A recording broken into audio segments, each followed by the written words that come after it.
Morning. Good morning. How are you? My allergies are just killing me. It is spring. It's the Ides of March. It is. Now, hopefully, as long as Jeff behaves, he'll get his birthday present instead of an A2 Brute moment. Stab them in the back. Uh, so I am actively trying to find a replacement trip for the spring. Oh, no. So it's a topic, but I was on a Baltics cruise that has been canceled for May. Oh, no. The damn Russians. So I'm kind of poking around. Um, I don't know. I found one on Virgin that I kind of caught my eye. Never been Okay. to a never been to Ibiza. Do you think you'd come back from Ibiza, though? There is there yeah, no. But then it's like it's a lot of new ports, but I've been to like these countries. I was looking forward to the Baltics to see the countries, like go to Denmark. Add some new countries to the belt. Yeah. So, I mean, it's total first world problem that, oh, I should go to Spain and Italy again. I had one of those moments when I was talking to people when I was like ranking my favorite European cities I'd been to, and I'm like, yeah, I know, first world problems. I know. So, I don't know. It just happened today. I have to call and get my flights canceled, maybe file an insurance claim. Thank God I have Allianz. Like these people who travel without travel insurance, I do not understand. I do not No. understand. And look, this is one reason I personally don't do a yearly policy, because if I did a yearly policy, my claim on my flights alone would maybe max out already the yearly policy amount. So sometimes the yearly policy can only have like a $5,000 or $10,000 yearly coverage. And if you booked kind of nice room and your expensive flights, like you pretty much, your policy is, it still has health coverage there, but now you're So, forfeiting. do you know what I was thinking about actually with travel insurance? And this should be a topic that maybe you and I go back and forth on. What do you do when you, because you have to give a dollar amount when you do the insurance. Hmm. But what do you do when you stay on points? Because You can't, there is a valuation. So figure something goes wrong with your hotel stay. but points are usually very easy to get refunded. But I mean, like in that moment, would it technically be trip interruption? Like, say you got to the hotel, pipe burst, a whole floor went out. They had, they didn't have rooms, and most of everything in the area was sold out. The hotel doesn't have a walk policy. That's just, I mean, that's a really far fetched thing, but I mean, No, it's no, but it's a possibility. Yeah, but like they won't reimburse anything with points. Points, miles, they won't reimburse it at all because they can't pay you back in points. And they're not going to pay you cash if you paid points. yeah. Now, they might pay you cash if you had to like get another hotel, but I think you would have to have more of an entire trip insured. You know what I mean? Yeah, Like like you have to have like your flight, your, rental car, right, right. If you had like flights, a cruise, all insured, but the hotel was on points, something happened, and you could show that you flew in, and that's when the coverage started, they would probably work with you then. So, it's just something I all would. right. No problem. Well, it is top of the hour, Haley. Tuesday, 11 a.m. Eastern, 10 a.m. Central. We're getting used to the time change here, but good Uh, morning, everybody. It is time for Today in Travel. We have a lot to discuss today, a lot about Europe travel, mask mandates, vaccination, non vaccination requirements, a lot of news. I am Jason Poole. I'm a travel advisor with Cruise Planners, an American Express travel representative. Love talking about cruises, going to Europe all the time, flight hacks, flight loyalty programs, all that stuff. Love talking about it. My better half, who helps me with everything I don't fully understand in the hotel world. She's my teacher. Good morning, Haley. How are you? Good morning, guys. My name is Haley Whiting. I own the hotel sales support company, Hospitality with a Flair, travel blog, and what I don't do in travel, Jason makes up for. So here we are. Excellent. We got some great topics this morning. We do have some First great one. topics. So First yeah, so one. British, yeah. So a little background. The United States TSA said that the mask mandates are going to be out at least until mid-April. That came out a week or two ago. So I kind of expect that to kind of keep being pushed out. But meanwhile, our friends across the pond flying British Airways out of Heathrow are having their mask mandates lifted starting over the next month. So they're kind of like the first area of the world, first airline in the world, kind of like, hey, it's time to kind of end the mask mandate. Eventually, the mask mandate will end on flights, even domestic flights out of the, for all the airlines. But this is kind of just a sign that things are starting to change. I personally don't get that upset about wearing a mask on a plane. I I don't don't. either. I've honestly like this cold plus allergy combo I have right now is the first time I've really been like sick in a while. Right. And I travel quite a bit, especially for work now. Um, I think it's something that might even stick with me even after because of how much I am in the air. I don't think it's a So huge it's no. So I mean, look. There's large parts of the world, especially like over in Asia, where masking has been a cultural thing for years, right? Oh So I yeah. mean, even a couple nights ago, I was walking home and I was outside and I saw a couple wearing a mask just outside. And at first, I was kind of like, "Well, they're outside. That seems a little crazy." But then I was like, "You know what? You do you, right?" So I think we're gonna Yeah. see people wear masks on planes. Western countries wear masks on planes. Like, I don't think it will be weird at all to see people wearing No, masks on planes. I don't think it will be. I think it's so funny though with the UK. I think they've just been like, what pandemic? They've just released everything. Like You mean mask you mean like? mandates, it is 2019 over in the Oh, UK. It is it's like it's like Tennessee. yeah, no Yeah. change for you. No, yeah, no change from like what pandemic. Okay, so also some good news. For those of you who are big cruising fans, know there always seems to be like this Cold War maybe I shouldn't say Cold War these days, happening between the CDC and the cruise industry, right? So the cruise industry has long thought they had been targeted unfairly and had rules placed on them that other travel sectors have not had placed on them. Well, the good news is the CDC months ago lowered their warning level from a 4, like extreme risk, to a 3, to like a high risk. Well, good news is that the CDC has just lowered their ranking for cruise line risk from a 3 to a 2. So still like a moderate risk. And look, Haley, I think you would agree. If someone is like very immunocompromised, has lots of pre-existing conditions, I look, even pre-pandemic, I probably would not go on a cruise, right? I mean, Or a plane or a for plane, right? for that Exactly, matter. exactly, exactly. So the good news is, I keep seeing pictures. The ships are slowly getting, at higher capacities. So cruising is back in almost every part of the world. We will get to the one part of the world where it is unfortunately not back. So France is now open to non-vaccinated Americans.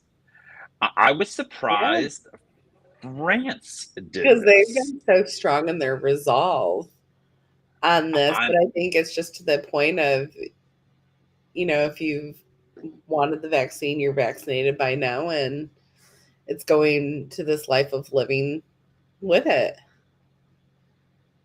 Yeah, I mean, meanwhile, China is putting huge parts of the country back under lockdown under their zero COVID policy. So yeah, France is basically kind of going back to 2019, dropping mask mandate. Now, if you're unvaccinated, you have to show a test to get in. If you're vaccinated, you can show a test, and it waives your.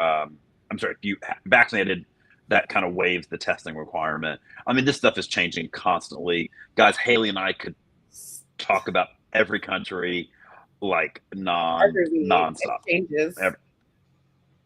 Changes constantly. But yeah, so that's great news if you're going to France. Even if you are vaccinated and going to France, it's going to be much easier to get into the country now.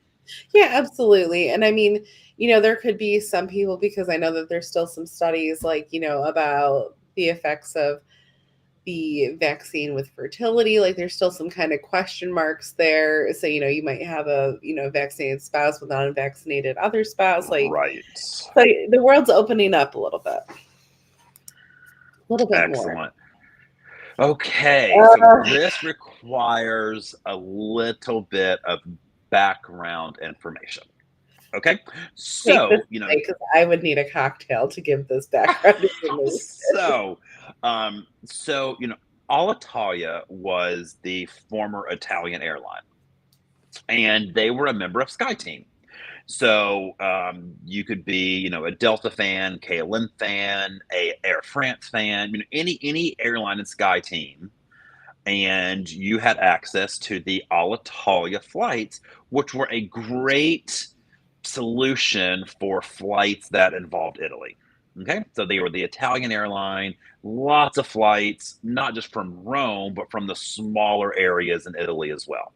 Well, Alitalia went under, and then like the next day they just slapped a sticker on the planes and called it ITA. Okay, ITA is Alitalia with just a new paint job. Okay, it's the same thing. Okay, Different sticker. now same thing. So when they first came out, they were like, "Hey, well, we're probably going to do Sky Team again. Yay!" So you're a Delta fan. Yay! We can now book Alitalia and get our Sky Miles, like earn miles, but more importantly, earn medallion status credit. Right? Earn those valuable MQMs, MQDs for booking on ITA. Well, then the government came out and said, you know what? I don't think we want to join an alliance. We want to remain neutral, but we will work with the other three. We'll work with all three major alliances. Now, I think that's stupid because if you're neutral, the hardcore traveler is not going to travel with you because they're not giving up those points and miles. So like now, when you go to delta.com and you search for a flight, JFK to FCO, ITA shows up, and it's normally a really good price, but it says you will not earn medallion status for this flight. So you are just forfeiting earning MQMs and MQDs if you book ITA. You'll still earn Sky Miles, but those are not nearly as valuable as MQMs and MQDs. You agree with all this, right, Haley? 100%. Like Okay. this whole thing, like, frankly, Delta needs to win this bid. Right. So a This couple weeks ago, screws them yeah, in Europe if they don't. right. So MSC, the shipping company, not really the cruise line side of it, but MSC, the shipping company, and a Star Alliance airline are placing a bid. So if ITA went Star Alliance, that would just really make a hole for SkyTeam, right? So Delta would need to double down on their Italy flights, have more market served, or they could start losing people to One World or Star Alliance. Well, this week, or actually late last week, Delta and Air France slash KLM, they put in a joint bid to have ownership in ITA, which would basically make them part of SkyTeam. So, fingers crossed. Sorry, this is some deep inside baseball stuff, but this is It all Haley and is. I talk about. We talk about ITA. I Google ITA all the time. We need ITA and Yeah, SkyTeam. We need them. So, it started. So what's really funny background story for this, you two guys. So I started talking about this because I was booking my Italy flights for this year, and I yeah. was clinging to Jason. I was like, oh my god, I'm like, there are Oh, so many non like Delta metal options. Like it's all ITA. I don't want to give up my medallion no. qualifiers. Like, and Jason's like, oh, it's not a big deal. You're being dramatic. Well, then Jason had to start looking for some more Europe flights. And I was like, oh, this is bad. It's bad. Like Delta has the northern half of Europe covered with KLM and Air France. Yep. So if you're Yep. doing like Baltics, Southampton cruise, like all that jazz, I mean, Oh, yeah. I they mean, own KLM Air France basically covers Northern Europe quite well. Quite well.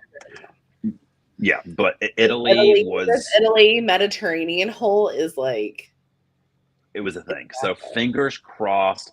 I'm praying they join Sky Team because I mean they just. But there's a weird law in France where Air France is not allowed to purchase another like get into like invest in other cruise lines or they pay back the government from the like a bailout from COVID. So Air France might need to pay back France before they can like pay for that. And Delta's balance sheets are not great right now for them to even have, so it's a mess. oh, It's a mess. So speaking of the Northern Baltics Europe. and Northern Europe, so yesterday, Norwegian decided to cancel all of their cruises in the Baltics out of an abundance of caution because of the growing conflict with Russia invading Europe. And then today, Princess did the same thing. They just pulled the plug on all the sailings in the Baltics. They had already changed itineraries to not go to Russia, but they just thought putting ships like on countries that border Russia was too great of a risk. I'm bummed. I was on one of these Baltic sailings that got canceled. So really bummed about it, but it is what it is. I I I Yeah, thought there's not much to say on it. It's just it is what it is.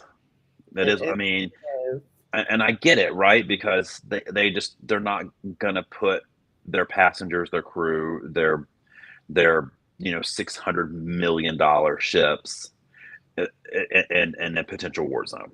So and look, the UK market has been growing and doing very well. So some of the cruise lines are now going to redeploy some of their ships to do UK sailings. So I could see that more UK, even like UK heading down to that Iberian Peninsula. Back yes, that's my bet. right. So basically, stay closer to NATO countries. Stay closer to NATO countries. All right, this is a great question, Haley.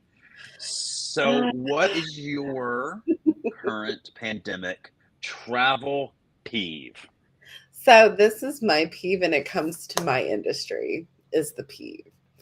Um, I still cannot believe that there are hotels in highly dense leisure markets that are just not doing housekeeping even upon request and are not doing their breakfast. They're like full breakfast. Like I even had a team call me with one of the hotels that we service. Like, oh yeah, we were gonna go with this one hotel that's a partner hotel for this tournament, but they aren't doing normal breakfast. Some of these high leisure markets, especially, like they are doing numbers that are superseding 2019.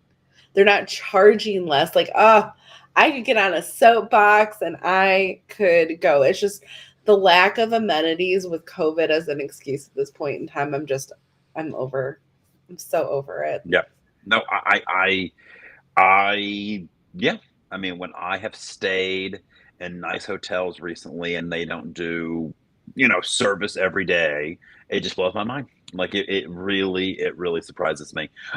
Or even like on cruise ships, right? So I had a family that was just on the Wonder of the Seas inaugural. And this family used our tip of the week from a couple weeks ago, the American Express Destination Family with Royal Caribbean. Okay. So, because they paid with an American Express card, the children got free soda packages, with the Royal Replenishment package, right? So, all the kids are supposed to get, the cool, like, cups, right? So, family texts me, "Hey, cups aren't in the room. What's going on?" I was like, "Oh, I don't know. Like, let me check." So, long story short, they're not putting the cups in the rooms because of COVID protocols. I was like, "Really? Just setting a cup in a room is, before the passengers get on board or have the room attendant do it is COVID? So then you'd have to go to a bar, have your kids with you go to a a bar, and get the soda cups." And I'm just like, "Really?" So, yeah, so I get it. Like, some of the things are just truly theater. So I agree. So, It just doesn't make m sense. I'm just so over it. What is yours? my Mine are people who complain about mask like they're wearing a scarlet letter, who say, "I will not do this cruise, or I will not go to this resort, or I will not go fly if I have to wear a mask." And it's like, guys, it's not that big of a deal, right? It's very I would rather wear a mask on a plane and be able to go to these places than sit at home without a mask, yeah. right? So I just think it is absolutely preposterous that people are Oh, we see it ex- every day. There's always like video clips of people like getting escorted off planes because they right. won't. Wear- It is truly mind boggling. Like, it's just not that big a deal. I don't think it's that big a deal personally. I just really do not. So, well, that's enough of Complain. complaining. You have a great tip of the week. Yes, I'm super excited about this one. So you guys know I'm a huge Google Flights fan. I've turned Jason into a junkie a bit with Mhm. it as well. Uh, I am in Google Flights almost daily. Even just when I randomly think of a trip that I don't have planned, I'm like, oh, let me hop in here. So when you are on your desktop, laptop, that situation, and you're using Google Chrome to look through Google Flights, you can actually add an extension. It's called LegRooms, just like up here. And when you're seeing the flight and like you see the CO2 emissions and stuff like that Yep. now, it'll actually show you what kind of seat it is. So if you're trying to find even a cross country flight going to LA, Seattle, and you're curious to see if there's any Delta One seats, it'll tell you if it is a lay down Uh, seat. So you don't have to kind of go through, look at the plane type, figure out what it is. Because some of those cross country are still traditional first class oh, seats. yeah. Yes, yes, yes, yes. So it's a really great, easy, free app. You can add that in. It just enhances your shirt, your That's flight. amazing. I will, and so that's for Google Chrome, right? Yes, Google Chrome. Beautiful, awesome. Okay, well, You thank guys you. remember we're going to Alaska. We are going to Alaska. So excited. A few more people booked this week. So, guys, if you're looking for something to do in August, come join Haley and I to Alaska. Haley is taking me to the last frontier. Almost at the final frontier, but that's Star Trek, I right? can't The believe last frontier. that we're finally getting you here. Oh, I know. So I'm so excited. I'm actually getting pretty excited. I've been watching the videos about Alaska. I'm getting pretty excited. Touring Seattle for a couple days before. Going to be great. It's on the beautiful celebrity solstice. Haley, that's the ship you and I did from Hawaii. So we kind And of do. Yeah, so Yeah. we did Hawaii to Vancouver on the Celebrity Solstice. It's a great ship.